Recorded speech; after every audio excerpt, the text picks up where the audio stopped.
Hello students, आज हम आपके लिए लेकर आए हैं बच्चों रसायन विज्ञान इंटर क्लास में यूनिट 7 यानी पी ब्लॉक के तत्वों से।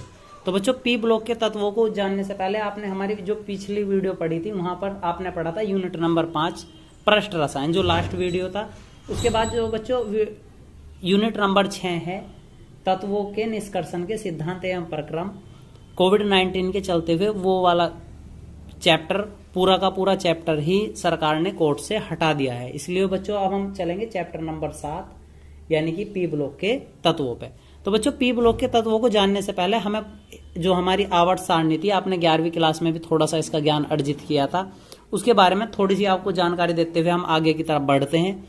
तो बच्चों आवर्त सारणी के बारे में आप सभी जानते ही हैं। तो जो शुरू के 2 पार्ट्स होते हैं बच्चों, पहला फर्स्ट ए, इसे हम क्या कहते हैं बच्चों फर्स्ट ए, इसे क्या कहते हैं सेकंड ए। क्या कहते हैं बच्चों सेकंड ए। तो बच्चों ये दोनों किस के तत्वों में, एस ब्लॉक के तत्वों में। किसके हों में? एस ब्लॉक के तत्वों में। जो बीच में ये सभी तत्व दे रखे, ये वाले सभी तत्व किसके हों बच्चों? डी ब्लॉक के तत्वों में। और लास्ट में जो ये साइड वाले तत्व हों ये सभी यानी कि 13 से लेकर 18 तक, ये सभी हैं किसके बच्चों? पी ब्लॉक के तत्व में। तो ये सभी हैं पी ब्लॉक के तत्व। तो हम बच्चों इन्हें जानते हैं, जैसे उसे फर्स्ट ए सेकंड ए, इसे हम क्या कहते हैं बच्चों? थर्ड ए भी कहते हैं, इसे कहते हैं फोर्थ ए, इसे कहते हैं फिफ्थ ए, 16 को कहते हैं सिक्स ए, 17 को कहते हैं सेवेंथ ए और 18 को कहते हैं बच्चों शून्य। तो पी ब्लॉक में बच्चों टोटल कितने तत्व हैं? 6। 1 2 3 4 5 6। तो पी ब्लॉक में बच्चों हमारे पास 6 तत्व आते हैं, ठीक है ना। तो सबसे पहले आप बच्चों हमें आपको एस ब्लॉक के तत्वों को याद करने की एक ट्रिक बताते हैं, जो आपने 11वीं क्लास में वैसे तो पढ़ी थी। यदि आप भूल गए हों तो एक बार याद पढ़ेंगे बच्चों। पहला तत्व है hydrogen, lithium, sodium, potassium, rubidium, scandium और फ्रेंसियम। तो बच्चों इसे याद करने के लिए एक छोटा सा ट्रिक बनाया है, ली ना की रब से फरियाद। तो बच्चों हम इसे याद करेंगे, है लीना की रब से फरियाद। फिर हम देखते हैं बच्चों सेकंड ए। सेकंड ए तत्व में BE, MG, CA, SR, BA और आरए। इसे हमने याद करने के लिए बनाया बच्चों। बीई को कह रहे हैं हम बेटा, एमजी को कह रहे हैं मांगे, सीए को कह रहे हैं कार, एसआर को कह रहे हैं स्कूटर, बीए को कह रहे हैं बाप और आरए को कहते हैं राजी। तो बेटा, मांगे, कार, स्कूटर, बाप, राजी। ठीक है बच्चों। तो ये दोनों तत्व थे एस ब्लॉक के, जो आपने 11वीं क्लास में पढ़ लिए थे। अब हम चलते हैं पी ब्लॉक पर। तो बच्चों जब हमने 11वीं क्लास का सिलेबस पढ़ा था, तो 11वीं क्लास में हमारे कोर्स में थर्ड ए और फोर्थ ए तो 11वीं क्लास में ही थे। तो वहां पे थर्ड ए पूरा पढ़ने के लिए हमने क्या करा, तो BAL, GA, IN और TL ये भी हमने 11वीं क्लास में पढ़ा है। क्या शॉर्ट फॉर्म बनाया है बच्चों इसका? बैंगन, आलू, गाजर इन थैले में। तो बच्चों बैंगन, आलू, गाजर इन थैले में। बच्चों मे को हमने कोष्ठ में लिखा है, यानी कि मे का कोई मतलब नहीं है, TL से ही मतलब है यहाँ पे, ठीक है बच्चों। फिर हमारे पास था फोर्थ ए। तो फोर्थ ए CSIGESNPB यानी कि कै साई जर्मन में सुने प्रॉब्लम। तो कै साई जर्मन में सुने प्रॉब्लम। बच्चों देखो हमने यहाँ मे फिर से कोष्ठ में रखा है, यानी कि मे का इस आवर्त सारणी से कोई लेना देना नहीं है। केवल ये जो आपने ट्रिक बनाई है वो सब किसके लिए है बच्चों? याद रखने के लिए है। इसके बाद चलते हैं बच्चों फिफ्थ ए पे। तो फिफ्थ ए में तत्व थे NPAS SB BI। तो बच्चों इसे याद करने के लिए हमने बनाया है, ये यहाँ से इंटर क्लास के हैं फिफ्थ ए से। तो N को हमने कहा नाचे, P को पड़ोसन, AS को ऐसे, SB को सायरा बानो, BI को बिंदु। फिर कोष्ठ में लिख दिया बच्चों जैसे। तो बनाया आपने क्या? नाचे, पड़ोसन ऐसे, सायरा बानो, बिंदु जैसे। तो जैसे शब्द बच्चों हमने लिखा किसमें? कोष्ठ में, यानी कि यो केवल हमारे वाक्य को पूरा करने के लिए था, ठीक है बच्चों। अब देखते हैं इसका अगला पार्ट, यानी कि 6A परिवार के तत्व। तो OS SE TE और PO तत्व हैं। तो ओमू, सोमू, सुने, तेरे, फोन। तो बच्चों हमने बनाया इसे क्या? ओमू, सोमू, सुने, तेरे, फोन। आगे चलते हैं सेवेंथ ए पे बच्चों। तो सेवेंथ ए की लिए है FCL BRI और AT। तो इसे बनाया बच्चों हमने, F को कह रहे हैं फेलियर, कल, बार बार, आए, आंटी। तो 7th ए को बनाया बच्चों क्या, फेलियर कल बार बार आए आंटी। इसके बाद जो हमारा शून्य वर्ग या लास्ट परिवार है तो HENEARCRXE और RN, इसका शॉर्ट फॉर्म बनाया बच्चों, हेलन ने आमिर खान को जेल में रगड़ा। हेलन ने आमिर खान को जेल में रगड़ा। तो बच्चों आपको लग रहा होगा XE को हमने जेल शब्द दिया, क्योंकि XE का नाम क्या है बच्चों, जिनान। क्या है, जिनान, इसलिए जेल शब्द लिया। और हमने के को कोष्ठ में रखा और मे को कोष्ठ रखा, यानी कि ये केवल वाक्य को पूरा करने के लिए था। तो उम्मीद है बच्चों आपको आवर्त सारणी का शॉर्ट ट्रिक समझ आया होगा। तो अब बच्चों यहाँ से हम पढ़ेंगे पी ब्लॉक के तत्वों से, पर जो इंटर क्लास में है पी ब्लॉक के कहाँ से शुरू है बच्चों, हमारे कोर्स में 5th ए से शुरू है। किस पे से है बच्चों, 5th ए कह दिया जाए या 15 कह दिया जाए। तो बच्चों अब देखते हैं 5th ए परिवार के तत्व। तो बच्चों देखते हैं क्वेश्चन लेकर आए हम 5th ए। आप सब क्वेश्चन कहा जा सकता है 5th ए परिवार के तत्वों की विवेचना कीजिए, या 5th ए परिवार को हम नाइट्रोजन परिवार के तत्व कहते हैं, नाइट्रोजन परिवार के तत्व की विवेचना कीजिए, या फिर 5th ए को क्या कह देते हैं बच्चों, 15 के तत्वों की विवेचना कीजिए। तो क्वेश्चन है वेरी इंपोर्टेंट क्वेश्चन बच्चों, यहां से हम इसका आंसर देखते हैं। आवर्त सारणी के 5th ए वर्ग में N, P, AS, SB, BI तत्व आते हैं। तो बच्चों N, P, AS, SB, BI तत्व आते हैं, जिन्हें आपने शॉर्ट में याद करा था कैसे, नाचे पड़ोसन ऐसे, सायरा बिंदु बानो जैसे। तो आदि तत्व आते हैं, जिनमें से BI जो लास्ट वाला तत्व है बच्चों क्या है, एक रेडियो एक्टिव तत्व है। तो बच्चों ध्यान रखेंगे किसी भी आवर्त सारणी का जो लास्ट वाला तत्व, किसी भी वर्ग का जो लास्ट वाला तत्व होता है वो एक रेडियो एक्टिव तत्व होता है। तो इसमें लास्ट वाला तत्व क्या था बच्चों, BI था। तो BI एक रेडियो एक्टिव तत्व है। जो हम 5th ए पढ़ रहे थे, इनका इलेक्ट्रॉनिक विन्यास NH2NP3 होता है, अतः ये पी ब्लॉक के तत्व हैं। तो इन्हें निकोजन भी कहते हैं, अतः ये दम घोटने वाली गैस होती है। तो जो दम घोटने वाली गैस होती है, यानी कि यदि हम इन गैसों को ज्यादा सूंघेंगे तो हमारा क्या होगा बच्चों, सांस घुटने से शुरू हो जाएगा, इसलिए हम क्या कहते हैं ना, निकोजन गैस भी कहें। तो हम नाइट्रोजन परिवार के तत्व कह सकते हैं, निकोजन गैस कह सकते हैं, दम घोटने वाली गैस कह सकते हैं इन्हें। और इनका इलेक्ट्रॉनिक विन्यास क्या था बच्चों, NH2NP3 था। तो बच्चों अब हम पढ़ेंगे इनकी इलेक्ट्रॉनिक विन्यास के आधार पर विशेषताएं। तो इलेक्ट्रॉनिक विन्यास बच्चों ज्यादा का ना पढ़ के हम थोड़ों सो का ही पढ़ेंगे। तो विशेषताएं, तो बच्चों वैसे तो हमें क्या करना है, सभी तत्वों का इलेक्ट्रॉनिक विन्यास ज्ञात करना, पर पहला हेडिंग है इलेक्ट्रॉनिक विन्यास। हम पहला तत्व क्या आता है बच्चों, इसमें N, और N का हमारे परमाणु क्रमांक याद है कितना होगा, 7। तो इलेक्ट्रॉनिक विन्यास बच्चों आपने 11वीं में सीखा था क्या, 1s2, 2s2 और 2p3। तो बच्चों 2 और 2 4 और 3 7, 7 हो गया। अब देखो बच्चों परमाणु क्रमांक याद करना बहुत आसान है इनका। N का परमाणु क्रमांक कितना था, 7। जब हम इनकी आवर्त सारणी में तोड़ें तो कितने वाली स्थिति लिखे हैं बच्चों, 2, 8, 8, 18, 18, 32। तो इस प्रकार से परमाणु क्रमांक याद करें तो हमें पता कितना आया बच्चों, इसका 7 आया। जब 7 आया तो पहले वाले में कहां तक आ गया होगा, यहां तक जुड़ गया होगा।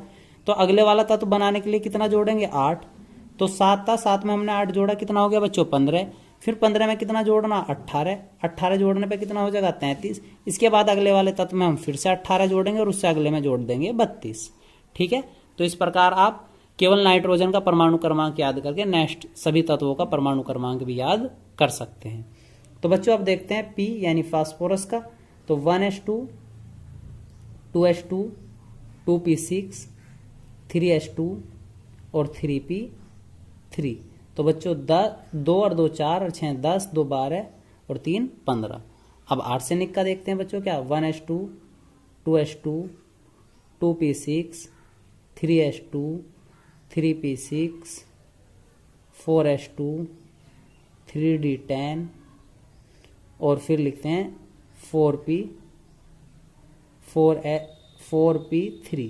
कितना बच्चों, 4p3। तो चेक करते हैं, 2 और 2 4, 4 और 6 10, 10 और 2 12, 18, 20, 20 और 10 30 और 3 33। तो बच्चों 4s यहाँ पर आएगा और 4p यहाँ आ रहा है लास्ट में।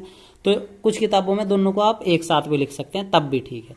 तो बच्चों आपने हेडिंग में लिखा था इसका इलेक्ट्रॉनिक विन्यास NH2NP3 होता है। तो हम यहाँ देख रहे S के कितने हो रहे, 2 और पी पे कितने जा रहा 3, तो यहाँ भी S पे 2 और P पे 3, जो स्थिति यहाँ S के 2 और P पे 3। उम्मीद है आपको समझ आ गया होगा बच्चों। अब देखते हैं नेक्स्ट टॉपिक इसका आयनन ऊर्जा। तो बच्चों आपने 11वीं क्लास में आयनन ऊर्जा को बड़े विस्तार से पढ़ा था। किसे कहते थे? किसी गैसीय परमाणु की संयोजी कक्षा से एक या एक से अधिक इलेक्ट्रॉन निकालने पर जितनी ऊर्जा उत्सर्जित होती है उसे उस परमाणु की आयनन ऊर्जा कहते हैं। तो बच्चों देखते हैं आयनन ऊर्जा का फिफ्थे परिवार के तत्वों पर क्या प्रभाव पड़ता है। ऐसे तत्व जिनका उपकोष पूर्ण रूप से अयुग्मित या युग्मित होता है उनकी आयनन ऊर्जा उच्च होती है। तो हमने बच्चों पढ़ा था यदि कोई तत्व जिनका उपकोष या तो पूर्ण रूप से पूरा भरा रहेगा या पूर्ण रूप से अयुग्मित रहेगा तो उनकी आयनन ऊर्जा बहुत अधिक होगा। अतः नाइट्रोजन परिवार के तत्वों का पी उपकोष पूर्ण रूप से अयुग्मित होने के कारण इनकी प्रथम आयनन ऊर्जा ऑक्सीजन परिवार के तत्वों से उच्च होती है लेकिन अपने वर्ग में घटती है। तो बच्चों जो इनका पी ब्लॉक पी वाला तत्व था, जब हम पी पे पढ़ेंगे तो पी में कितने खन्ने हुए थे बच्चों? 6 हुए थे। तो हम नाइट्रोजन के बना के दिखा रहे हैं आपको। तो नाइट्रोजन पे कितना बनेगा बच्चों? 1 और 2। पहला खन्ना किसका बच्चों? 1s का, दूसरा खन्ना 2s का, फिर किसका? 2p का। तो s वाले में कितने थे बच्चों? 2 थे 1s में, 2s में भी 2 थे, और 2p में कितना? 1 2 3। तो बच्चों बात किससे करें? संयोजी कक्षा से। तो संयोजी कक्षा में कितने हैं बच्चों? 3 है, यानी ये पूर्ण रूप से कैसा? अयुग्मित है।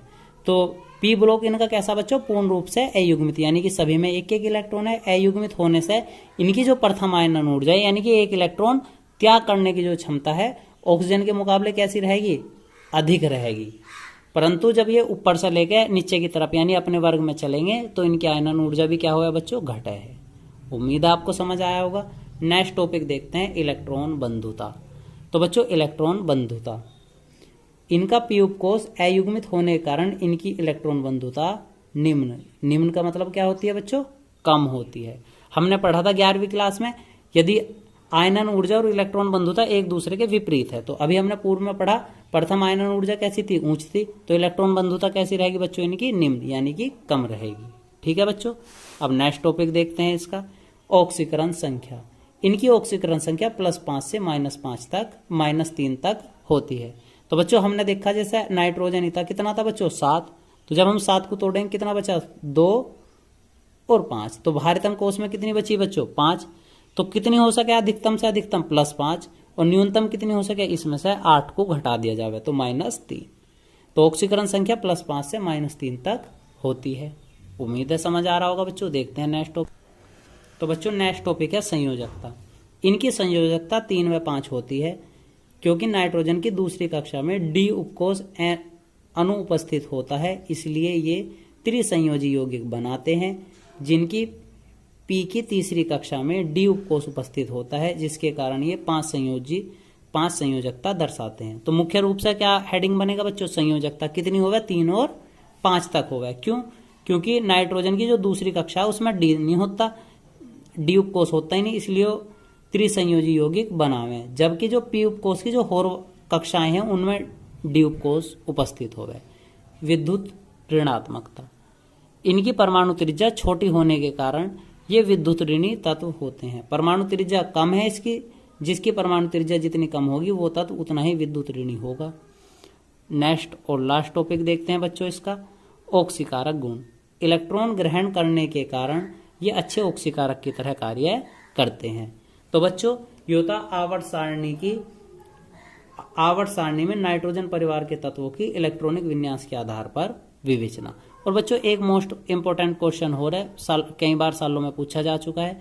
एक ऐसा सवाल बहुत बार पूछ लेता है, NCl5 उपस्थित होता है जबकि NCl5 उपस्थित नहीं होता है जबकि PCl5 उपस्थित होता है, क्यों? तो बच्चों इसे हम संकरण के हिसाब से समझाएंगे आपको।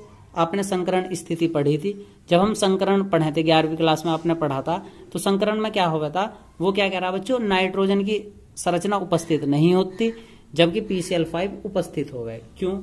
जब हम नाइट्रोजन लिखे हैं बच्चों, क्या है इलेक्ट्रॉनिक विन्यास? 1s2 2s2 2p3।